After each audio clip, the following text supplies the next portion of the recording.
Morning बच्चों, कैसे हैं आप लोग। उम्मीद करता हूँ अच्छे होंगे। पिछले क्लास में हम लोगों ने क्वेश्चन नंबर 3 प्रश्नावली 13.3 का क्वेश्चन नंबर 3 तक हम लोग पढ़ चुके थे। देखते हैं क्वेश्चन नंबर 4, क्वेश्चन नंबर 5 और क्वेश्चन नंबर 6। आइए देखते हैं। ब्यास 3 मीटर का एक कुआं 14 मीटर की गहराई तक खोदा जाता है। इससे निकली हुई मिट्टी के कुएं के चारों ओर 4 मीटर चौड़ी एक वृत्ताकार वलय बनाते हुए समान रूप से फैलाकर एक प्रकार का बांध बनाया जाता है। इस बांध की ऊंचाई ज्ञात कीजिए।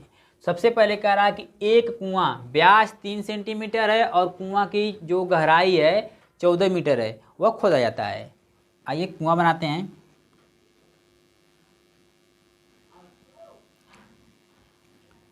यह हो गया एक कुआं। इसका व्यास यहाँ से यहाँ तक दिया है 3 मीटर और ऊंचाई इस बिंदु से इस बिंदु तक दिया हुआ है 14 मीटर। ठीक है, आगे चलते हैं। आगे कह रहा है कि इससे निकली हुई मिट्टी के कुएं के चारों ओर एक खोदा गया तो इससे मिट्टी निकली हुई, कुछ ऐसे फेंकी गई मिट्टी। कह रहा है जो मिट्टी निकली गई है इसके चारों ओर इसको फैला दिया गया है। चारों ओर फैला दिया, 4 मीटर इधर फैलाया गया है, 4 मीटर इधर, दोनों तरफ। यहाँ से यहाँ तक की दूरी 4 मीटर और यहाँ से यहाँ तक की दूरी 4 मीटर कह रहा है। चारों और एक वृत्ताकार वलय बनाते हुए समान रूप से फैलाया गया है। एक वृत्ताकार वलय बनाते हुए, एक वृत्ताकार वलय बनाते हुए समान रूप से फैला दिया गया है। ठीक है, प्रकार बनाया जाता है कि बांध की ऊंचाई ज्ञात कर फैलाकर इस प्रकार का बांध बनाया जाता है कि हमको बांध की ऊंचाई ज्ञात करनी है। तो सबसे पहले बांध बना लेते हैं। हमने बना लिया, इसे भी मिला लिया और इसे भी मिला लिया। फिगर बना लेते हैं। ए बी एक हमारा वलय बन गया। अब हमको यह व्यास दिया है 4 metre A B, 4 metre A B, और ये हमारा है प्रारंभिक जो व्यास है। प्रारंभिक बेलन का व्यास 3 मीटर है और दूसरे बेलन का व्यास हो जाएगा 4 3 7 4 11। तो त्रिज्या आ जाएगी कितना। आइए सवाल लगाते हैं। पहले लिखेंगे प्रारंभिक बेलन का आयतन। प्रारंभिक बेलन के लिए, बेलन के लिए, प्रारंभिक बेलन के लिए क्या है, व्यास। व्यास दिया हुआ है, प्रारंभिक बेलन का व्यास दिया हुआ है 3 मीटर। लिख लेंगे 3 मीटर। तो त्रिज्या कितनी हो जाएगी, त्रिज्या आ जाएगा 3/2।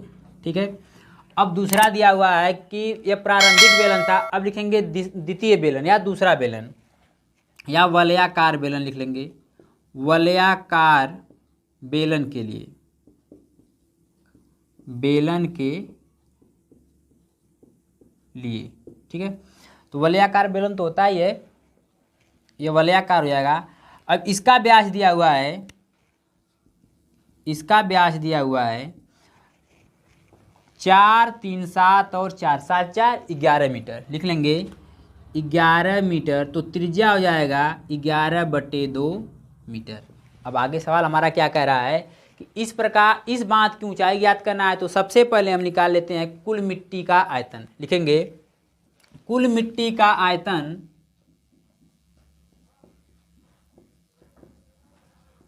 कुल मिट्टी का आयतन बराबर, कुल मिट्टी का आयतन बराबर लिख लेंगे हम लोग प्रारंभिक बेलन का आयतन। प्रारंभिक बेलन का आयतन। अब मान लगा लेते हैं हम लोग। आइए मान लगाते हैं। कुल मिट्टी का आयतन बराबर प्रारंभिक बेलन का आयतन। फार्मूला लगेगा हमारा पाई आर स्क्वायर एच बराबर पाई आर स्क्वायर एच। पाई का मान होता है 22/7। तो पाई का मान अभी नहीं लगाते हैं, पाई को पाई देते हैं। आर प्रारंभिक बेलन का आयतन, आर स्क्वायर प्रारंभिक बेलन के लिए आर का मान कितना है 3/2।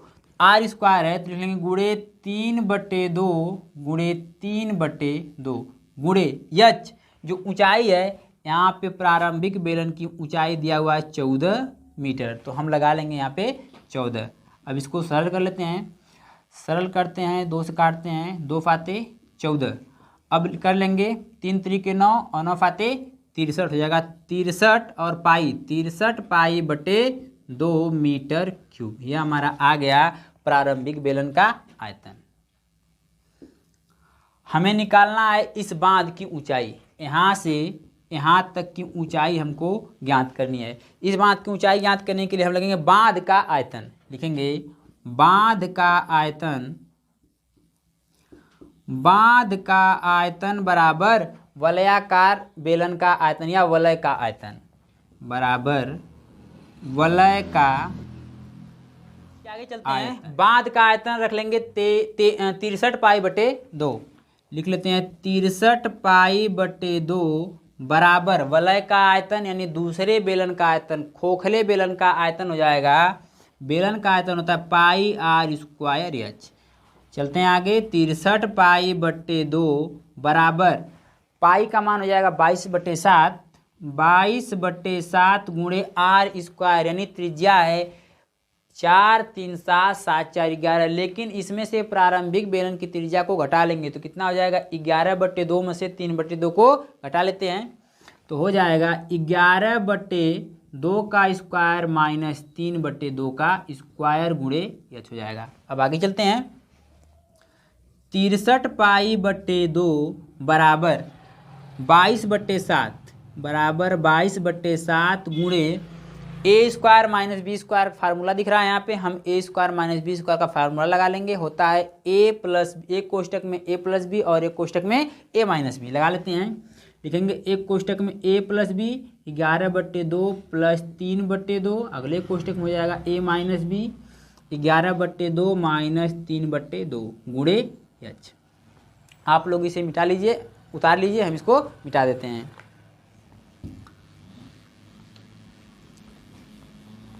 इसके आगे चलते हैं, 63 पाई बटे 2, 63 पाई बटे 2 बराबर 22/7, 22/7 गुणे 11/2 में 3/2 जोड़ देंगे तो 14/2 मिल जाएगा। लिख लेते हैं 14/2 गुणे 11/2 माइनस 3/2, यह हो जाएगा 8/2, 8/2 गुणे एच। आगे चलते हैं, लिखेंगे 63/2 गुणे पाई का मान हो जाएगा 22/7 बराबर हो जाएगा 22/7 गुणे, इसको सरल कर लेते हैं, 2 7 14, 2 चौको 8, ठीक है। यह हो जाएगा 7 गुणे 4 गुणे एच। 22/7 से 22/7 क्या हो जाएगा, लिख लेते हैं 63/2 बराबर 7 चौको 28 और एच हो जाएगा।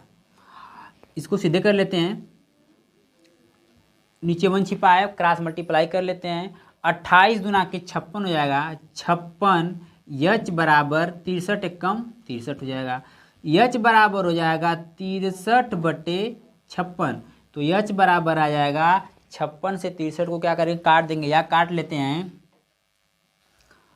सरल कर लेंगे, सरल कर देंगे मिलेगा 1.125 मीटर। यह हमारा हो जाएगा राइट आंसर। आप लोग इसे अपने नोटबुक में नोट कर लीजिए। आइए देखते हैं क्वेश्चन नंबर 5। क्वेश्चन नंबर 5 क्या कह रहा है, कह रहा है व्यास 12 सेंटीमीटर और ऊंचाई 15 सेंटीमीटर वाले एक लंबवृत्तीय बेलन के आकार का बर्तन आइसक्रीम से पूरा भरा हुआ है। इस आइसक्रीम को ऊंचाई 12 सेंटीमीटर और व्यास 6 सेंटीमीटर वाले शंकुओं में भरा जाना है, जिनकी ऊपरी सिरा अर्धगोलाकार होगा। उन शंकुओं की संख्या ज्ञात कीजिए जो इस आइसक्रीम से भरे जा सकते हैं। तो एक बेलन के आकार का है बर्तन, बेलन के आकार का एक बर्तन है, ठीक है। इसका व्यास जो है 12 सेंटीमीटर है, यहाँ से यहाँ तक का व्यास दिया हुआ है 12 सेंटीमीटर और इसकी ऊंचाई दिया हुआ है 15 सेंटीमीटर, 15 सेंटीमीटर इस पॉइंट से लेके इस पॉइंट तक, ठीक है। कह रहा है बर्तन आइसक्रीम से पूरा भरा हुआ और यह आइसक्रीम से पूर्ण रूप से भरा हुआ है, इसमें आइसक्रीम भरी हुई है, ठीक है। यह आइसक्रीम से भरा हुआ है। कह रहा इस आइसक्रीम को ऊंचाई 12 सेंटीमीटर और व्यास 6 सेंटीमीटर वाले शंकुओं में भरा जाना है। शंकु में भरा जाना है जिसकी ऊंचाई 12 सेंटीमीटर और व्यास 6 सेंटीमीटर है। कह रहा है एक शंकु में भरना है जिस शंकु की ऊंचाई जो है 12 सेंटीमीटर है, यहाँ से लेके यहाँ तक इसकी ऊंचाई 12 सेंटीमीटर है और इसका व्यास जो है वो 6 सेंटीमीटर है, ठीक है। कह रहा है कि भरा जाना है जिनका ऊपरी सिरा अर्धगोलाकार है और इसका ऊपरी सिरा जो है ये पूरा भरा हुआ है, ये अर्धगोलाकार है, ऐसे भरा हुआ है, ठीक है, ये एक अर्धगोलाकार बन गया। उन शंकुओं की संख्या ज्ञात कीजिए जो इस आइसक्रीम से भरे जा सकते हैं। अब इस बेलन में, इस पात्र में कितनी आइसक्रीम है कि इस साइज के शंकुओं को भर सकती है, कितने शंकुओं को भर सकती है, आइए देखते हैं। तो सबसे पहले लिखेंगे बेलन के लिए, सबसे पहले लिखेंगे हम लोग बेलन के लिए, बेलन के लिए, बेलन के लिए व्यास दिया हुआ है, व्यास दिया हुआ है 12 सेंटीमीटर, तो त्रिज्या हो जाएगा 12/2 यानी 6 सेंटीमीटर, ठीक है।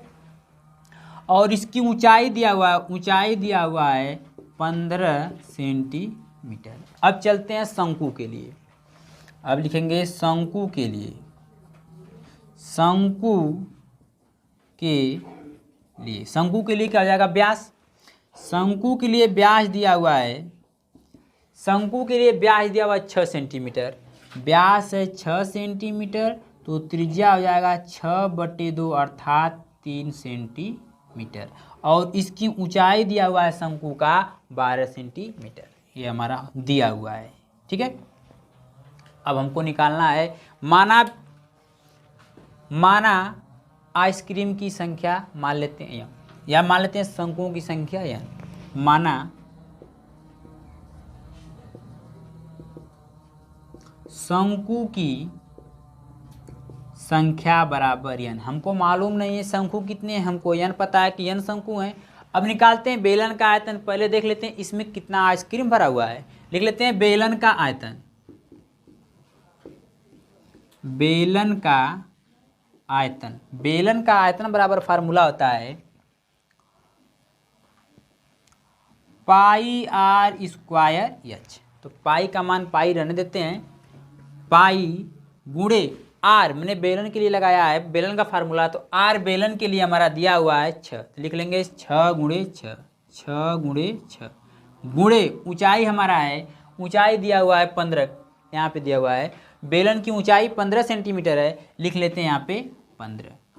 अब क्या करेंगे 6 का गुणा 6 में करते हैं, लिखेंगे पाई बराबर पाई गुणे 6 का 6 में करेंगे 6 चौका के 36 गुणे 15 हो जाएगा। 36 का और 15 का आपस में गुणा करते हैं तो मिल जाएगा हमको 540, मिलेगा हमको 540 और पाई। यह तो आ गया हमारे बेलन का आयतन। अब निकालते हैं एक आइसक्रीम वाले शंकु का आयतन, एक आइसक्रीम वाले शंकु का आयतन लिखेंगे फार्मूला, एक शंकु वाले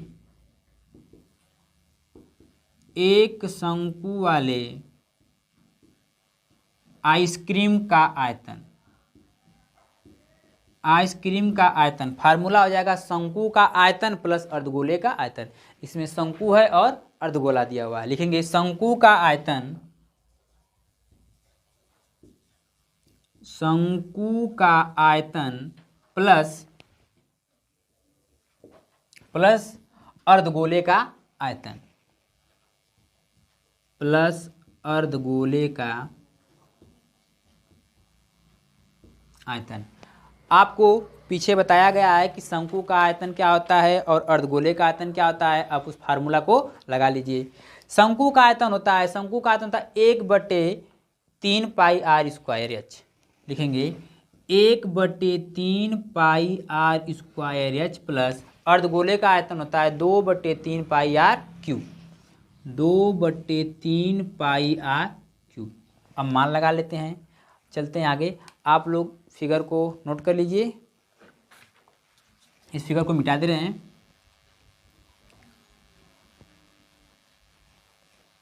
आगे चलते हैं, मान लगा लेते हैं 1/3 pi r square h plus 2/3 pi r cube, दोनों में 1/3 पाई आर स्क्वायर उभयनिष्ठ मिल रहा है, तो 1/3 पाई आर स्क्वायर कामन ले लेते हैं। बचेगा क्या, हमें यहाँ पे एच बचेगा, एच प्लस यहाँ बचेगा, कट जाएगा 2 और आर बचेगा, यहाँ पे लिख लेंगे 2r। अब मान लगा लेते हैं, लिख लेंगे 1/3 पाई गुणे आर, आर हमारा है शंकु का, तो शंकु का जो त्रिज्या दिया हुआ है यहाँ पे 3 दिया हुआ है, लिख लेंगे 3 का स्क्वायर गुणे कोष्टक में हो जाएगा यच। यच किस चीज़ का दिया हुआ है? यच हमारा वो भी है हमारा शंकु का। तो शंकु का आयतन दिया हुआ है 12, लिखेंगे 12 प्लस 2 गुणे आर।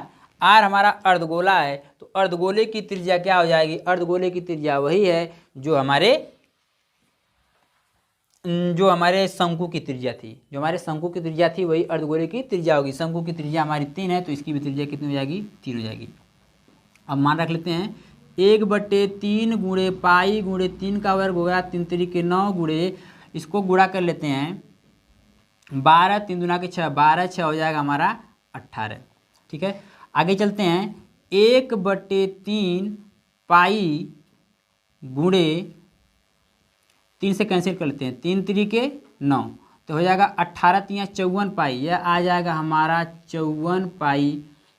आ गया हमारा एक शंकु वाले आइसक्रीम का आयतन आ गया 54 पाई। हमसे पूछ रहा है उन शंकुओं की संख्या ज्ञात कीजिए जो इस आइसक्रीम को भर सकते हैं। तो फार्मूला लगा लेंगे कुल शंकुओं की संख्या, लिखेंगे कुल शंकुओं की संख्या या कुल शंकु की संख्या। कुल शंकु की संख्या फार्मूला लगेगा बेलन का आयतन बटे एक आइसक्रीम का आयतन। तो बेलन का आयतन हमारा निकला है 540 पाई, तो लिख लेंगे 540 पाई बटे एक आइसक्रीम का आयतन। तो एक आइसक्रीम का आयतन है हमारा 54 पाई, लिख लेते हैं हम लोग 54 पाई। पाई से पाई कैंसिल हो जाएगा, 54 से 54 कैंसिल करने के एक बार में 1 बचेगा और 0 उतर जाएगा, यानी 10 शंकु। इस बर्तन से हम लोग 10 शंकुओं को क्या कर सकते हैं? भर सकते हैं, आइसक्रीम भर सकते हैं 10 शंकुओं में। इसे आप लोग नोट कर लीजिए। अगला क्वेश्चन देखते हैं। आइए देखते हैं क्वेश्चन नंबर 6। कह रहा विमाव 5.5 सेंटीमीटर गुणे 10 सेंटीमीटर गुणे 3.5 सेंटीमीटर वाला एक घनाभ बनाने के लिए 1.75 सेंटीमीटर व्यास और 2 mm यानी मिलीमीटर मोटाई वाले कितने चांदी के सिक्के को पिघलाना पड़ेगा? कह रहा एक घनाभ बनाने के लिए, एक घनाभ बनाने के लिए, एक घनाभ है, कह रहा इसको बनाने के लिए कितने चांदी के सिक्कों को पिघलाना पड़ेगा? इस घनाभ की जो विमाएं हैं, लंबाई चौड़ाई ऊंचाई, यह दिया हुआ है 5.5 गुणे 10 सेंटीमीटर गुणे 3.5 सेंटीमीटर के अनुपात में, यानी गुणे के रूप में है। तो और कह रहा है कि व्यास 2 मिलीमीटर सिक्का दिया हुआ है। सिक्का कुछ ऐसा होता है, इसकी कुछ मोटाई भी होती है, ऐसे कुछ मोटाई भी होती है इसकी,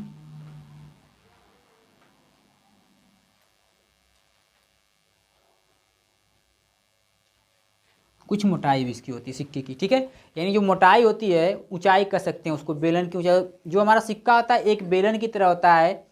ठीक है, कह रहा है मोटाई वाले कितने चांदी के सिक्के को पिघलाना पड़ेगा। आइए देखते हैं सवाल, कितने चांदी के सिक्के को पिघलाना पड़ता है।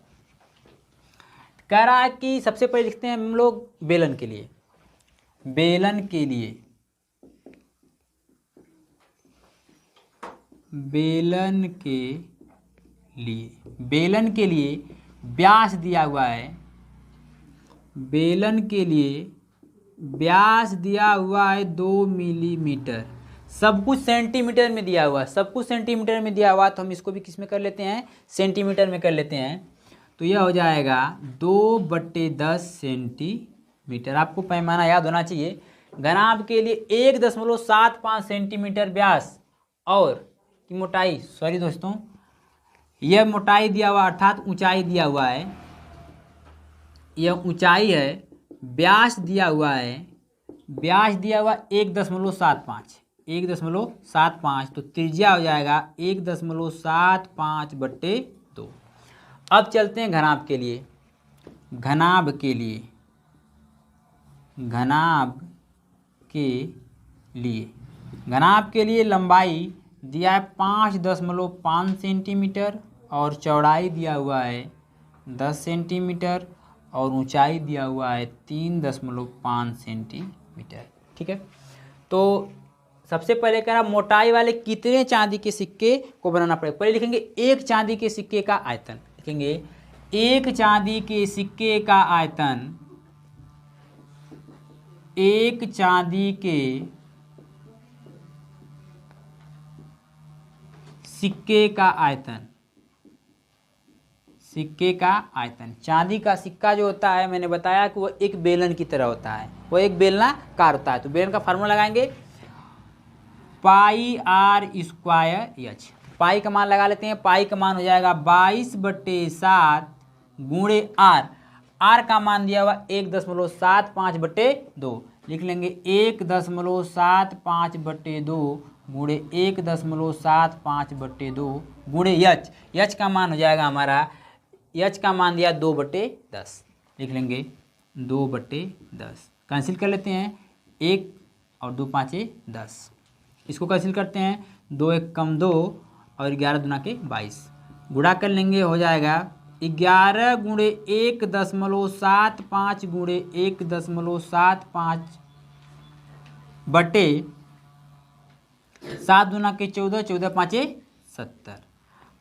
अब सब कुछ गुणा करने के बाद आ जाएगा 11 का गुणा 1.75 में, इसका गुणा 1.75 में करेंगे तो आ जाएगा 33.6825 बटे 70। अब इसको 70 से सरल कर देंगे, 70 से सरल करेंगे तो आ जाएगा 0.48125। यह हो जाएगा हमारा एक चांदी के सिक्के का आयतन। अब हमसे एक चांदी के सिक्के का आयतन निकल गया, अब निकाल लेते हैं हम घनाभ का आयतन। लिखेंगे घनाभ का आयतन, घनाभ का आयतन। घनाभ का आयतन का फार्मूला क्या होता है, लंबाई गुणे चौड़ाई गुणे ऊंचाई। लिखेंगे लंबाई गुणे चौड़ाई गुणे ऊंचाई, लंबाई गुणे चौड़ाई गुणे ऊंचाई। तो लंबाई हमारा क्या है, लंबाई दिया हुआ है 5.5 गुणे 10 गुणे 3.5। जब 5.5 में 10 से गुणा करेंगे, जब 5.5 में 3.5 से गुणा करेंगे तो हमको मिल जाएगा 19.25 गुणे 10। 19.25 में 10 से गुणा कर देंगे तो हो जाएगा 192.5। इसका आयतन आ गया, घनाभ का आयतन आ गया 192.5। आप लोग फिगर बना लीजिए, आकृति बना लीजिए, इसको मिटा रहे हैं।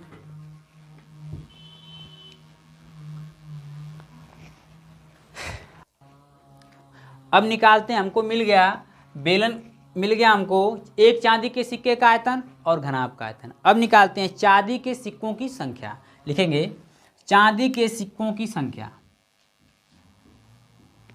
चांदी के सिक्कों की संख्या, सिक्कों की संख्या। चांदी के सिक्कों की संख्या क्या हो जाएगा, चांदी के सिक्कों की संख्या हो जाएगा घनाभ का आयतन।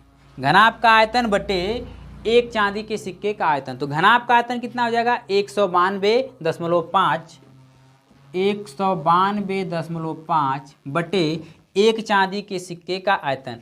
थोड़ा सा ध्यान देंगे, यहाँ पे 33.6825 की जगह 2 की जगह 7 होगा, ठीक है, बटे 5 हो गया। एक सिक्के का आयतन हो जाएगा 0.48125, 0.48125। अब इसको सरल कर लेंगे, जब इसे सरल कर लेंगे तो 400 बार में क्या हो जाएगा, सरल हो जाएगा।